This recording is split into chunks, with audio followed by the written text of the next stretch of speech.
থেমে থেমে বৃষ্টির কারণে ডেঙ্গু পরিস্থিতির আরও অবনতির আশঙ্কা করছেন বিশেষজ্ঞরা। রোগ প্রতিরোধ ক্ষমতা কম থাকায় সেরে উঠতে সময় লাগছে আক্রান্ত শিশু কিশোরদের। একই সাথে উপসর্গ দেখা দিলে দ্রুত ডাক্তারের শরণাপন্ন হতে পরামর্শ দিয়েছেন স্বাস্থ্য বিশেষজ্ঞরা। আরও জানাচ্ছেন আব্দুল্লাহ খান মুন্না।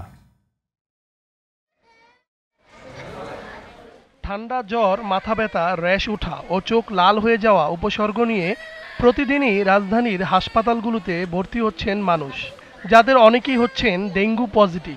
2 মাস আগে যখন জ্বরটা আইছি, আবার জ্বর আইলো, পরে আমি লগে লগে পরীক্ষা করছি, ধরা পড়ছে, পরে আমি রাই করছি। জ্বর ছিল, জ্বর কয়েকদিন ওষুধপাতি খাওয়ার পর জ্বর যখন কমে নেয় তখন ডেঙ্গু ধরা পড়ছে, তখন বলছে হাসপাতালে ভর্তি হওয়ার জন্য। এক সপ্তাহ ছিলাম, কিন্তু এই জায়গায় আসার পর মোটামুটি 3 দিনের ভিতরে মোটামুটি একটা সুস্থ একটা পরিস্থিতি দেখা যাচ্ছে। হাসপাতালের তথ্য মতে ডেঙ্গু আক্রান্তের মধ্যে শিশু কিশোরদের সংখ্যা প্রায় 28 ভাগ। বয়স ও রোগ প্রতিরোধের ক্ষমতা কম হওয়ায় শিশুদের সেরে উঠতে সময় লাগছে বলে জানান চিকিৎসকেরা।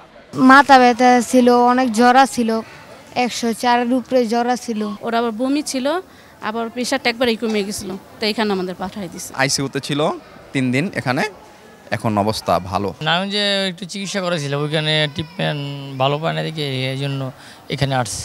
চলতি সেপ্টেম্বর ও অক্টোবরে ডেঙ্গুর প্রকোপ বাড়বে বলে আশঙ্কা করছেন ডিএনসিসি ডেডিকেটেড হাসপাতালের পরিচালক। ডেঙ্গু মশা যেহেতু একটা ভাইরাস জনিত রোগ, ডেঙ্গু রোগটা, এখানে কিন্তু তেমন একটা প্রতিষেধক নেই। কিন্তু আমরা যেটা করি যে ডেঙ্গু রোগের জন্য ম্যানেজমেন্টে আমরা কী ধরনের ম্যানেজমেন্ট দিতে পারি, সবচেয়ে ইম্পর্ট্যান্ট ফ্লুইড ম্যানেজমেন্ট।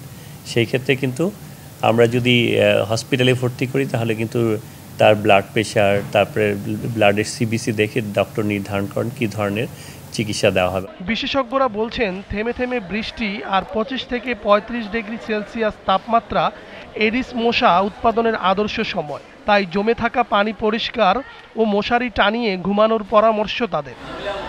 আব্দুল্লাহ খান মুন্না, জিটিভি নিউজ, ঢাকা।